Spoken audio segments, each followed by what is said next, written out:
ഇന്ത്യയുടെ 14ാമത് ഉപരാഷ്ട്രപതിയാണ് രാജസ്ഥാൻകാരനായിട്ടുള്ള ശ്രീ ജഗ്ദീപ് ധാങ്കർ. അപ്പോൾ ഇന്ത്യൻ ഉപരാഷ്ട്രപതി ആകുന്നതിന് മുമ്പ് അദ്ദേഹം ഇന്ത്യയിലെ പല രാഷ്ട്രീയ പാർട്ടികളിൽ പ്രവർത്തിച്ചിട്ടുണ്ട്. ജനതാദൾ, ഇന്ത്യൻ നാഷണൽ കോൺഗ്രസ് ഈ പാർട്ടികളിലൊക്കെ പ്രവർത്തിച്ചതിന് ശേഷം 2003 അദ്ദേഹം ഭാരതീയ ജനതാ പാർട്ടി അഥവാ BJPയിലേക്ക് എത്തുന്നത്. ഇക്കാലയളവിൽ തന്നെ അദ്ദേഹം രാജസ്ഥാൻ നിയമസഭയിലേക്ക്, ലോക്സഭയിലേക്ക് തിരഞ്ഞെടുക്കപ്പെടുന്നുണ്ട്. കുറച്ചു കാലം കേന്ദ്ര സഹമന്ത്രിയായിട്ട് പ്രവർത്തിക്കുന്നുണ്ട്. എന്നാൽ ഈ പേര് നമ്മൾ ഏറ്റവും കൂടുതൽ കേൾക്കുന്നത് 2019-22 കാലഘട്ടത്തിലാണ്. ഈ കാലഘട്ടത്തിലാണ് അദ്ദേഹം വെസ്റ്റ് ബംഗാളിൻ്റെ ഗവർണറാകുന്നത്. വെസ്റ്റ് ബംഗാൾ ഗവർണർ സ്ഥാനം ഒഴിഞ്ഞതിന് ശേഷം 2022 ഓഗസ്റ്റിലാണ് ഇദ്ദേഹം ഇന്ത്യയുടെ വൈസ് പ്രസിഡന്റായിട്ട് തിരഞ്ഞെടുക്കപ്പെടുന്നത്. ഇന്ത്യൻ ഭരണഘടനയുടെ ആർട്ടിക്കിൾ 64 പ്രകാരം the vice president of India is the ex officio chairperson of the council of states. അതായത് ആരാണോ ഇന്ത്യയുടെ ഉപരാഷ്ട്രപതി അദ്ദേഹം തന്നെയായിരിക്കും ഇന്ത്യൻ രാജ്യസഭയുടെ അധ്യക്ഷൻ. അങ്ങനെ ശ്രീ ജഗ്ദീപ് ധാങ്കർ രാജ്യസഭയുടെ അധ്യക്ഷനായ കാലം മുതൽ പ്രതിപക്ഷം ഉയർത്തി വരുന്ന ഒരു ആരോപണമാണ് ഇദ്ദേഹം ഭരണമുന്നണിക്ക് അനുകൂലമായിട്ട് പക്ഷപാതപരമായി നിലപാടെടുക്കുന്നു എന്നുള്ളത്. അതിൽ പ്രധാനപ്പെട്ട ഒരു കാര്യം, ഇദ്ദേഹം ഭരണകക്ഷി MP-മാർക്ക് യഥേഷ്ടം സംസാരിക്കാൻ അനുവാദം കൊടുക്കുന്നു, എന്നാൽ പ്രതിപക്ഷ നേതാക്കളെ സംസാരിക്കാൻ വിടുന്നില്ല എന്നുള്ളതാണ്. അപ്പോൾ ഈ ആരോപണ പ്രത്യാരോപണങ്ങൾ ഇപ്പോൾ ഒരു മൂർധന്യാവസ്ഥയിൽ എത്തി നിൽക്കുകയാണ്.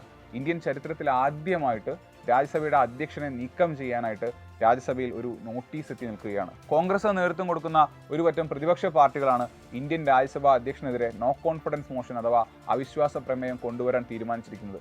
ഈ പ്രമേയം കൊണ്ടുവരാനുള്ള നോട്ടീസ് കൊടുത്തതാണ് ഈ അടുത്ത് നമ്മൾ വാർത്തയിൽ കണ്ടത്. ഈ ഒരു നീക്കത്തിന്റെ രാഷ്ട്രീയ പ്രാധാന്യം എന്തെന്നാൽ ഇന്ത്യൻ ചരിത്രത്തിൽ ഇന്നേ വരെ ഒരു ഉപരാഷ്ട്രപതിയും നീക്കം ചെയ്യപ്പെട്ടിട്ടില്ല. മറ്റൊരു കാര്യം, ഒരു ഉപരാഷ്ട്രപതിയെ അല്ലെങ്കിൽ രാജ്യസഭാ അധ്യക്ഷനെ നീക്കം ചെയ്യാനുള്ള പ്രമേയത്തിനായിട്ടുള്ള നോട്ടീസ് ആദ്യമായാണ് രാജ്യസഭയിലേക്ക് എത്തുന്നത്. അപ്പോൾ ഈ ഒരു വിഷയമാണ് ഇന്നത്തെ ഈ വീഡിയോയുടെ അടിസ്ഥാനം. ഇന്ത്യൻ ഭരണഘടനയുടെ ആർട്ടിക്കിൾ 67 പ്രകാരം ഉപരാഷ്ട്രപതിയുടെ കാലാവധി എന്ന് പറയുന്നത് 5 വർഷമാണ്. ഈ കാലാവധി തീരുന്നതിന് മുമ്പ് അദ്ദേഹത്തിന് വേണമെങ്കിൽ രാജിവെക്കാം. അങ്ങനെ രാജിവെക്കണമെങ്കിൽ ഉപരാഷ്ട്രപതി തൻ്റെ രാജിക്കത്ത് രാഷ്ട്രപതിക്ക് സമർപ്പിക്കണം. അതായത് ഇപ്പോൾ ജഗദീപ് ധാങ്കറിന് റിസൈൻ ചെയ്യണമെങ്കിൽ അദ്ദേഹം തൻ്റെ രാജിക്കത്ത് പ്രസിഡന്റായിട്ടുള്ള ശ്രീമതി ദ്രൗപദി മുർമുവിന് സമർപ്പിക്കണം. ഇതേ ആർട്ടിക്കിൾ 67 ക്ലോസ് ബിയിലാണ് ഇന്ത്യൻ ഉപരാഷ്ട്രപതിയെ എങ്ങനെ നീക്കം ചെയ്യാമെന്ന് പ്രതിപാദിക്കുന്നത്.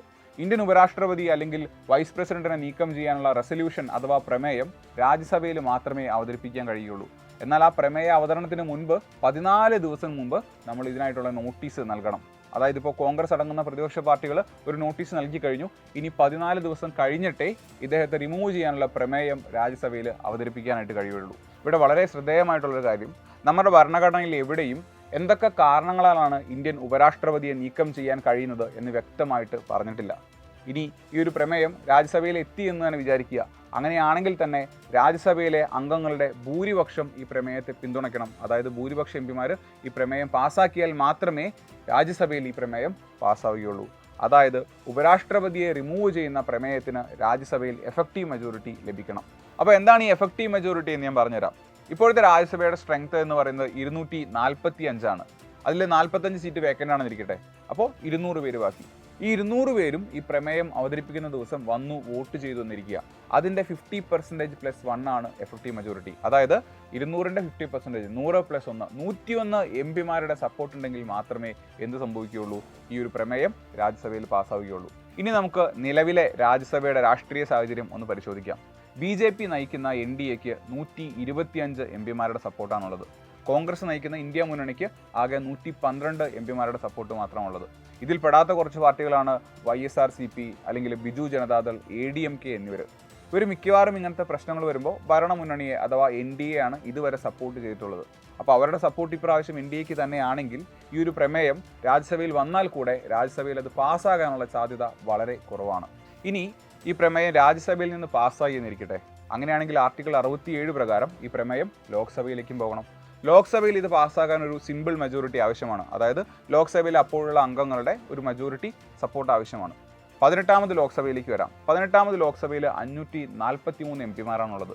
ഇതിൽ 240 പേരും ഒരു പാർട്ടിയിൽ നിന്നാണ്. അതാണ് ഭാരതീയ ജനതാ പാർട്ടി, ഇപ്പോൾ ഭരണത്തിലിരിക്കുന്ന പാർട്ടി. അതുകൊണ്ട് തന്നെ രാജ്യസഭയിൽ നിന്ന് പാസ്സായാൽ കൂടെ ഈ പ്രമേയം ലോക്സഭയിൽ പാസ്സാകാനുള്ള സാധ്യത വളരെ കുറവാണ്. സാധ്യതയില്ല എന്ന് തന്നെ നമുക്ക് പറയാം.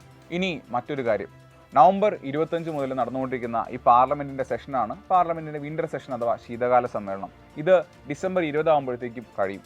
അതായത് നോട്ടീസ് കൊടുത്ത് 14 ദിവസം കഴിഞ്ഞ് പ്രമേയം അവതരിപ്പിക്കാൻ സാധ്യമാവുകയുള്ളൂ.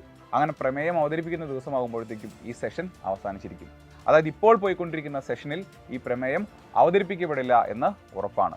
പാർലമെന്റിൽ വിവിധ പ്രമേയങ്ങൾക്ക് അനുമതി തേടുന്ന നോട്ടീസുകളുടെ കാലാവധി അതാത് സമ്മേളനങ്ങൾ കഴിയുമ്പോൾ അവസാനിക്കും. എന്നാൽ ഉപരാഷ്ട്രപതിയെ നീക്കം ചെയ്യുന്ന വിഷയത്തിൽ ഇത് ബാധകമാണോ എന്നുള്ളത് അവ്യക്തമാണ്. അതിലൊരു തർക്കം നിലനിൽക്കുന്നുണ്ട്. കാരണം ഇന്നേ വരെ അങ്ങനെ ഒരു സംഭവം നടന്നിട്ടില്ല എന്നുള്ളതാണ്. അതുകൊണ്ട് തന്നെ ആ ഒരു വിഷയത്തിൽ തീരുമാനമെടുക്കുന്നത് അതാത് സഭകളുടെ അധ്യക്ഷനായിരിക്കും. ലോക്സഭയുടെ സ്പീക്കർ അല്ലെങ്കിൽ രാജ്യസഭയുടെ ചെയർപേഴ്സൺ എന്ന് പറയുമ്പോൾ നമുക്കറിയാം ഭരണത്തിലിരിക്കുന്ന പാർട്ടി നാമനിർദ്ദേശം ചെയ്തിട്ടാണ് അവർ വരുന്നത്. അതുകൊണ്ട് തന്നെ അവരുടെ തീരുമാനങ്ങൾ ഒരിക്കലും പ്രതിപക്ഷത്തിന് അനുകൂലമായിരിക്കില്ല. അതായത് കുറച്ചുകൂടെ കൃത്യമായിട്ട് പറയാം, ഇന്ത്യൻ രാഷ്ട്രീയ ചരിത്രത്തിൽ ആദ്യമായിട്ട് റിമൂവ് ചെയ്യപ്പെടുന്ന ഉപരാഷ്ട്രപതി ശ്രീ ജഗ്ദീപ് ധാങ്കർ ആകാനുള്ള സാധ്യത തീരെയില്ല എന്ന് തന്നെ പറയാം. അപ്പോൾ ഈ ഒരു പ്രമേയത്തിൻ്റെ പ്രാധാന്യം എന്താണ്? നമ്മൾ മനസ്സിലാക്കേണ്ട ഒരു കാര്യം, ഇന്ത്യയിലെ പ്രധാനപ്പെട്ട പ്രതിപക്ഷ പാർട്ടികളായിട്ടുള്ള Congress, Aam Aadmi party, CPI, CPM, Trinamool Congress, DMK ഇവരെല്ലാവരും കൂടെ ചേർന്നാണ് ഈ ഒരു പ്രമേയം അവതരിപ്പിക്കാൻ പോകുന്നത്. അതുകൊണ്ട് തന്നെ പ്രതിപക്ഷ പാർട്ടികളുടെ ഇടയിലുള്ള ചെറിയ ചെറിയ അഭിപ്രായ വ്യത്യാസങ്ങളെ മറന്നുകൊണ്ട് അവർ ഒരുമിച്ച് പ്രവർത്തിക്കാൻ ഒരുപക്ഷേ ഈ പ്രമേയം കാരണമായേക്കാം. ഇതും ഇന്ത്യൻ ജനാധിപത്യത്തിന് ഗുണമേ ചെയ്യുകയുള്ളൂ. കാരണം ഏതൊരു ജനാധിപത്യ രാജ്യത്തിൻ്റെയും ശക്തമായ നല്ല രീതിയിലുള്ള പ്രവർത്തനത്തിന് വളരെ ശക്തമായ ഒരു ഭരണകൂടത്തെ ആവശ്യമുള്ളതുപോലെ തന്നെ വളരെ ശക്തമായ ഒരു പ്രതിപക്ഷത്തെയും ആവശ്യമുണ്ട്. അപ്പോൾ ഈ ഒരു വീഡിയോ നിങ്ങൾക്ക് ഇൻഫോർമേറ്റീവായി തോന്നിയെങ്കിൽ, ഹെൽപ്ഫുൾ ആയെങ്കിൽ സൈലം SSC-RRBയുടെ യൂട്യൂബ് ചാനൽ സബ്സ്ക്രൈബ് ചെയ്യാനായിട്ട് നിങ്ങൾ മറക്കരുത്. ഇനി ഏതൊരു വിഷയത്തിലാണ് നിങ്ങൾക്ക് ഇങ്ങനത്തെ വീഡിയോ വേണ്ടതെന്ന് നിങ്ങൾക്ക് കമൻറ്റായിട്ട് രേഖപ്പെടുത്താം. തീർച്ചയായിട്ടും ആ വീഡിയോസ് നിങ്ങളിലേക്ക് എത്തും. സൈലം SSC-RRBയുടെ പുതിയ ബാച്ചുകളെ പറ്റി അറിയാൻ ഡിസ്ക്രിപ്ഷൻ ബോക്സ് ചെക്ക് ചെയ്യുക.